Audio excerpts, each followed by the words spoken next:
Hola, bienvenidos a nuestro espacio Entrevistas a, un espacio que trae para todos vosotros Beatriz Garrido, y en esta ocasión pues muy contenta porque tenemos con nosotros a alguien que casi no necesita presentación.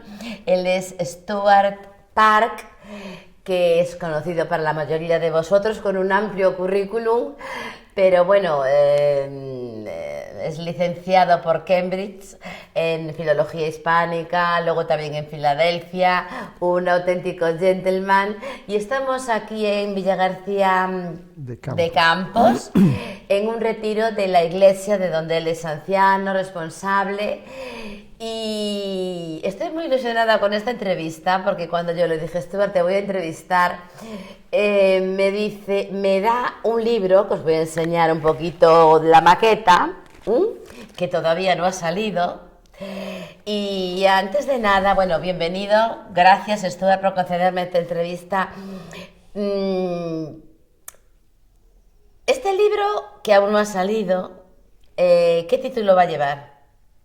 Bueno, gracias por la entrevista, Beatriz. No, a ti. Y gracias por también estar en el retiro de nuestra iglesia. Tú y Timoteo, que habéis sido de mucha bendición. Muchas gracias. El libro tiene un título un poco extraño que necesita cierta justificación. Pues venga. El título es El asna que habló. El asna que habló. Y luego un subtítulo que es y otras historias de animales en la Biblia. Y por lo tanto, el libro va de 6 historias de animales, algunos de ellos muy conocidos. Por ejemplo, yo creo que el asna de Balaam es conocida.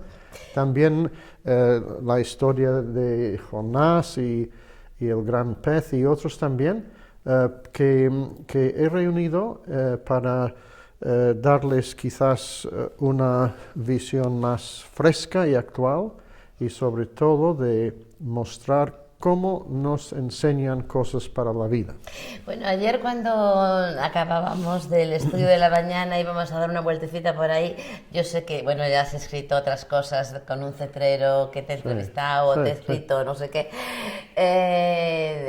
Te encanta la ornitología, los pájaros. Y recuerdo que cuando íbamos caminando, porque hace un tiempo además fabuloso, los gallegos aquí disfrutamos un montón, y tú decías, mira, estos son, ¿qué es lo que era? ¿Qué lo que volaba? Bueno, hemos oído la oropéndola, hemos visto jilgueros, hemos visto un ruiseñor. Pero tú identificabas inmediatamente por el sonido. Sí, por el canto o por el plumaje, cualquiera de los dos. Entonces me encanta todo esto, y bueno, no me ha dado tiempo obviamente a leer el prelibro, pero me gustó muchísimo, le eché un vistazo y voy a leer algo y luego 4 preguntitas de lo más importante, ¿vale? Porque tú haces un prefacio y dices esto. El 24 de junio de 1943, en una de las cartas que envió a sus padres desde la cárcel militar de Tegel en Berlín, el teólogo alemán Dietrich Bonhoeffer relató cómo el descubrimiento del nido de un pájaro diminuto, el herrerillo común, aliviaba el tedio de sus paseos por el patio de la prisión. Esto es precioso. Un día encontró un nido destrozado y las crías esparcidas por el suelo, una muestra de la crueldad insensata de algún guarda, pensó. Y le vino a la mente la historia de un señor llamado Peter Baum que vivía en una isla hermosa y soñó que el mundo entero era aniquilado por las bombas. Y en su pesadilla solo pudo pensar: qué pena me dan las pobres mariposas. La anécdota puede parecer trivial, escribes tú, pero cualquier observador de la naturaleza conoce el valor terapéutico de las aves y el gozo profundo que traen al alma la efímera belleza de los campos en flor. Bonhoeffer, que sería muerto poco después, 2 años después, en el campo de concentración. Muy pocos días antes de la entrada de los aliados, encontró solaz recordando las fresas y frambuesas de su niñez, y observando la actividad de un hormiguero y el zumbido de las abejas de los tilos. Aquí hay muchos tilos, hace poquito yo escribí de los tilos. Esto realmente está rodeado de árboles impresionantes, he sacado unas cuantas fotos. Esto me encantó, Stuart, esta anécdota que tú has recogido. Y hay una cosa que, bueno, yo te respeto, te admiro y te quiero en el Señor un montón. Has sido una persona que tengo gratos recuerdos de ti desde hace muchísimos años y de tu ayuda para conmigo cuando la necesité. Y creo que es, el Señor nos dice, sed agradecidos. Y para mí eres una persona con muchísimo conocimiento bíblico y que lo vives desde tu corazón. Hay una cosa que yo observo en ti, en tus libros. Para mí el libro que más sigue destacando de ti es Desde el Torbellino, porque está escrito desde un torbellino profundo. Pero hay algo que yo observo en ti en los últimos tiempos y en los últimos libros, y es que te me estás latinizando mucho. O sea, tu britanismo, te estás como... Te estás volviendo como mucho más dulce que un inglés normal, ¿no? Encarta a mis nietos, me encanta, y me encanta toda esta sensibilidad que tienes para ver estas cosas y escribirlas. Yo te voy a hacer unas poquitas preguntas. Por ejemplo, de todo lo que hay en el libro, que lo recomendamos a todo el mundo cuando salga, luego me hablas de esto. Tú me hablas, como decías antes, del asna de Balaam. Hombre, el asna no es ninguna maravilla, pero tú la tocas en el libro. Sí. Mira, el asna de Balaam portaba sobre sus lomos a un adivino famoso que se las daba de profeta y cobraba mucho dinero, y le llamaron, porque era muy conocido, para maldecir al pueblo de Israel. Y el asna, que vio un ángel en el camino que Balaam no vio, tenía más discernimiento que él, más inteligencia que él, y el Señor puso en su boca un mensaje para Balaam. Y por lo tanto, chapó al asna, que era más inteligente que el profeta falso Balaam, y así está registrada su historia en las páginas de la Escritura. Bueno, más que compren el libro cuando salga. Pero esto me encanta. Luego nos hablas también de las abnegadas, dices tú, abnegadas vacas de Bet-Semes. Estamos hablando de asnas y de vacas, pero aquí hay mucha... Sí. Mira, las vacas. Nosotros tenemos una casita en Asturias y en los campos alrededor hay vacas preciosas, esas vacas asturianas que dan una leche que te mueres. Tienen el color de una cierva, y a veces las ves con sus crías. Y estas vacas fueron las que los filisteos uncieron a un carro que portaba el arca por la peste que había afligido a los filisteos, porque habían robado el arca. Entonces se pensaron en una estrategia para descubrir si realmente esas plagas venían del Señor como castigo o no. Entonces, toman 2 vacas lecheras, 2 vacas que criaban, y las separan de sus crías. Y dicen, si esas vacas van caminando en línea recta hacia Bet-Semes, esto es de Dios. ¿Por qué? Porque unas vacas separadas de sus crías, que no las pueden dar su leche, sufren una barbaridad. Y el texto dice que las 2 vacas fueron andando y caminando en línea recta, bramando, sin apartarse ni a la izquierda ni a la derecha. Es decir, que esas 2 madres que llevaban en un carro el arca, que era la presencia del Señor, estaban siendo pastoreadas por Dios mismo, y anduvieron contra naturam, contra todos sus instintos. Y eso, Beatriz, nos lleva a otras historias que, por ejemplo, en el mismo libro de Samuel, Ana, que entrega a su hijo Samuel al Señor con dolor de su corazón, y sobre todo nos habla de Cristo, que fue caminando hacia Jerusalén sin apartarse, con su rostro afirmado contra todos sus instintos para hacer la voluntad de Dios. Y esas dos vacas que fueron bramando, ese bramido reverbera a través de los tiempos hasta nosotros hoy como un ejemplo, aunque sean sencillas vacas. Me encanta, Stuart. Luego hablas también de animales del bosque que salieron para defender a Eliseo. Sí, sí. Cuéntame un poquito. Pues son dos osas, es decir, dos madres también. Y Eliseo, que acaba de ser separado de su cabeza, Elías, que ha sido llevado al cielo, pues se siente, yo creo que desprotegido y necesitado del Señor, y pide una doble porción. Y luego, cuando él está caminando, aparece una banda de gamberros que empiezan a insultarle. Sube, calvo, dice. Sube, calvo. Y probablemente dijeron otras muchas cosas que no están aquí reflejadas. Y dos osas que estaban en el bosque oyeron esto y salieron enfurecidas para defenderle. ¿Por qué lo hicieron?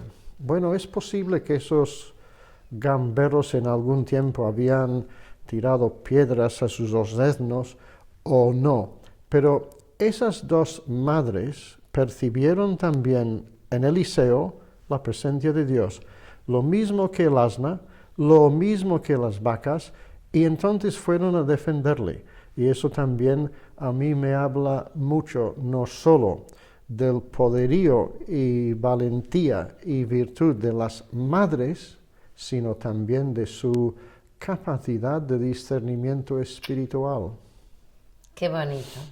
Luego hay algo que me sorprendió porque confieso que yo no lo sabía. Cuando hablas del gran pez que tragó a Jonás, dices que no era macho sino hembra. Sí. Y hay muchas curiosidades ahí. Háblame un poquito. Sí, bueno, se llama el gran pez porque no sé si existe un femenino de pez. Ya sabes que ahora hay juez y jueza. Sí, miembro y miembra y todo eso. Pero no creo que haya pez y peza. Pero es una madre también. Quizás cuando se dice la ballena, estamos cerca de reflejar ese hecho de femenino. Pero también me parece muy significativo porque cuando ese pez femenino pues engulle a Jonás y lo guarda en su seno y después lo devuelve a la playa, es como si de un parto se tratase, o incluso de una muerte y resurrección. Entonces me parece también hermoso pensar en esa madre que por su también discernimiento, porque es un pez preparado que nada en las aguas del mar, pero es consciente de la presencia de Jonás y va y le busca. Y claro, gracias a su acción se salvó Jonás y se salvaron los ninivitas. Claro. Y gracias a ese pez, que es una madre también, el Señor pudo decir, lo que le sucedió a Jonás, me sucederá a mí. Entonces lo eleva hasta los altares. Bueno, me encanta, y me encanta que estés hablando todo en femenino. Sí. Porque Dios también es padre y madre, sí, y como dice, estáis esculpidos en mis palmas, como la mujer estéril, la mujer hebrea que grababa a fuego el nombre de sus hijos, y dice la Biblia también que como aquel a quien consuela su madre, yo os consolaré a vosotros. Y muchas veces se olvida esa faceta de Dios, padre y madre. Dos cositas más. Sí. Una es cuando Jesús, cuando Herodes lo quiere matar, y evoca a las gallinas y a las zorras, también en femenino. Sí. Háblame un poquito. Sí. Cuando los fariseos, para tenderle trampa, para echarle de su territorio, dicen hipócritamente que Herodes te quiere matar, él les contesta, y creo que su mensaje va más para ellos que para Herodes. Dice, id y decid a aquella zorra, y es una expresión Dura. fuerte. ¿Por qué dice zorra? Pues yo pienso que frente a lo que piensan algunos, que la zorra es más débil que el zorro y no sé qué, y que es un reyezuelo de 3 al 4, yo creo que las madres son las que con más ahínco defienden a su territorio y a sus hijos. Entonces, yo creo que al decir esto, el Señor está hablando de lo ladino que son los zorros, pero en un sentido yo creo que no peyorativo para la zorra. La zorra es muy lista, pero él es alguien que Cristo va a burlarse de él finalmente y va a ir a Jerusalén, no porque lo diga Herodes, sino porque es necesario que él muera en Jerusalén, porque ahí es donde el Sanedrín le va a... Pero llama la atención que el Señor identifica con Herodes un animal, una zorra, y creo que eso es muy bonito también. También. ¿Y lo de las gallinas? Y luego dice, Jerusalén, Jerusalén, cuántas veces quise recogeros bajo mis alas, como la gallina sus polluelos, y no quisisteis. Entonces, claro, en el original, la palabra que se traduce gallina es simplemente ave, ornis, de donde ornitología. Pero quizás por la proximidad de zorra se traduce gallina, porque todos sabemos que a las zorras, las gallinas, les llaman la atención. Y es curioso, Beatriz, y con esto termino este punto, que en la naturaleza las crías siempre acuden al llamamiento, al llamado de sus madres o de sus padres. Siempre buscan refugio, siempre están en alerta, pero Jerusalén no. Jerusalén no quiso. Y eso también va contra la naturaleza de lo creado. Los animales sí, Israel no. No quisisteis, dijo, con gran pesar en su alma. Y en último lugar, esto es un abreboca para que la gente te lea, porque tiene que ser buenísimo el libro, que no lo he leído entero, no he podido. Cuando habla del pollino, y yo recuerdo una anécdota muy bonita, cuando a mi esposo y a mí nos encomendaron a la obra, pues don Eli Bermejo fue el que habló y dijo, os voy a decir lo que a mí me predicaron en la encomendación, y decía que cuando los discípulos van a por el pollino en la última Pascua, dice, si os pregunta el hombre, decid, el Señor lo necesita, ¿no? Y sacó de ahí una lección, que veremos como pollinos. Pero tú aquí hablas de pollino hijo de asna. También. Y volvemos al femenino. Sí, señora. Y es porque en este episodio del Domingo de Ramos, la entrada en Jerusalén, los 4 evangelistas lo relatan, pero solo uno, que es Mateo, dice que el Señor mandó traer no solo al pollino, sino a su madre también. Y esto se habla poco de esto. Y esto me hace pensar, porque esa entrada de Cristo en Jerusalén es para morir. Le quedan pocos días.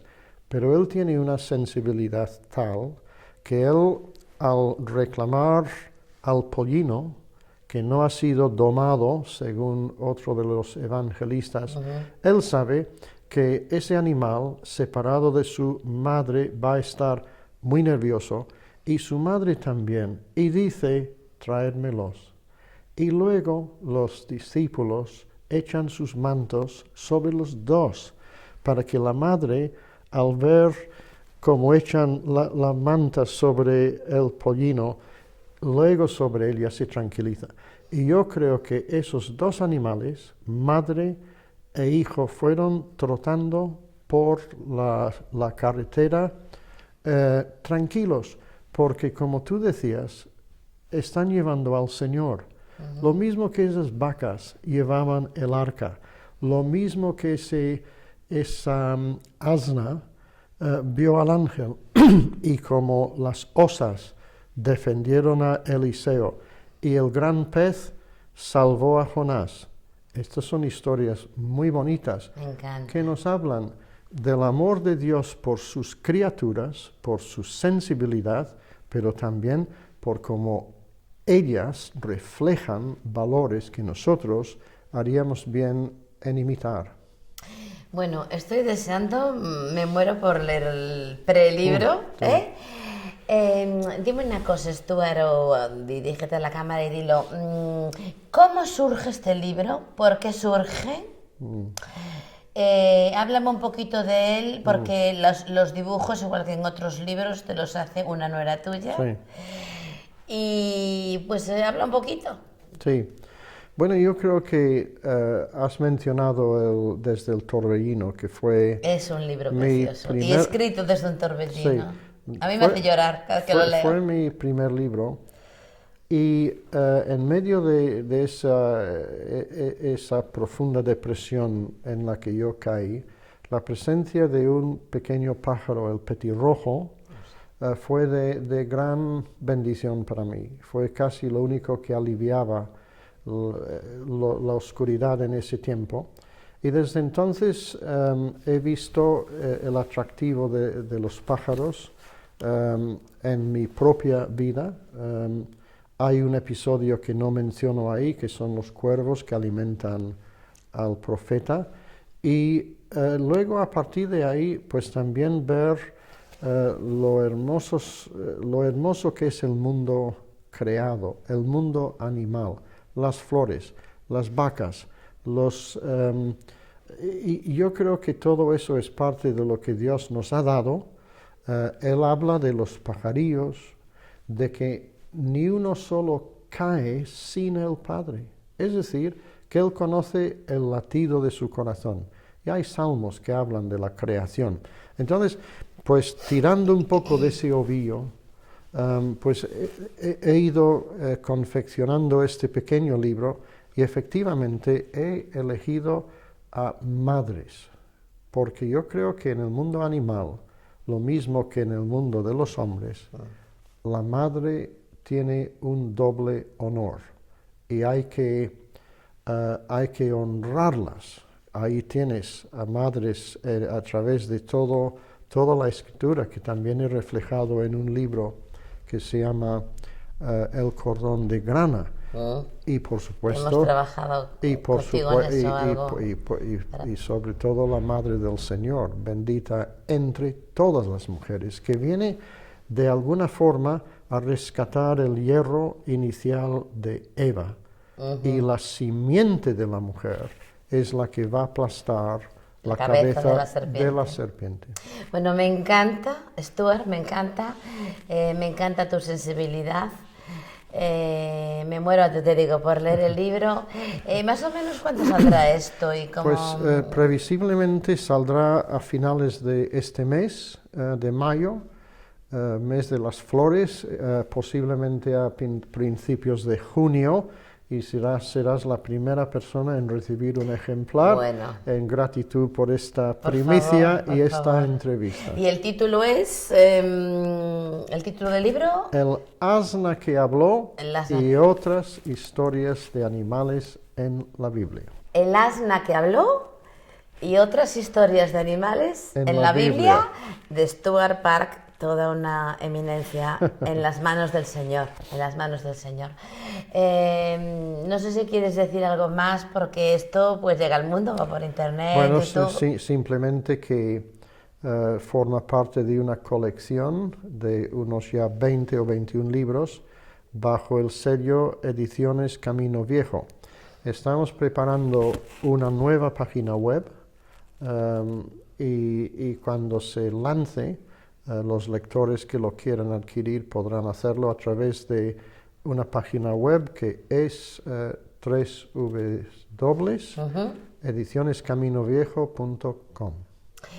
Bueno, pues te agradezco un montón esta entrevista. Gracias, Stuart. Gracias a ti. Bueno. Y para todos vosotros, pues esto ha sido así un poquito que no lo pensábamos hacer de este modo, pero cuando me dio este libro, dije, bueno, me muero, esperamos que pueda llegar con bien a vosotros, porque hemos tenido bastantes inconvenientes en medio de un precioso retiro de la iglesia de la calle Olmedo en Valladolid. Y qué decir, que recordéis, o los que no lo sepáis, que Dios es padre, por supuestísimo, pero también madre. Y hay muchas personas heridas en la vida por un mal padre, por una mala madre. Pero cualquiera que conozca o no al Señor puede sanar todas esas heridas, porque Dios es un Dios de amor. Muchísimas gracias, Stuart. Muchísimas gracias a vosotros por haber permanecido hasta aquí. Esto ha sido Entrevistas A. Lo trae Beatriz Garrido para todos vosotros y que Dios os bendiga. Muchísimas gracias.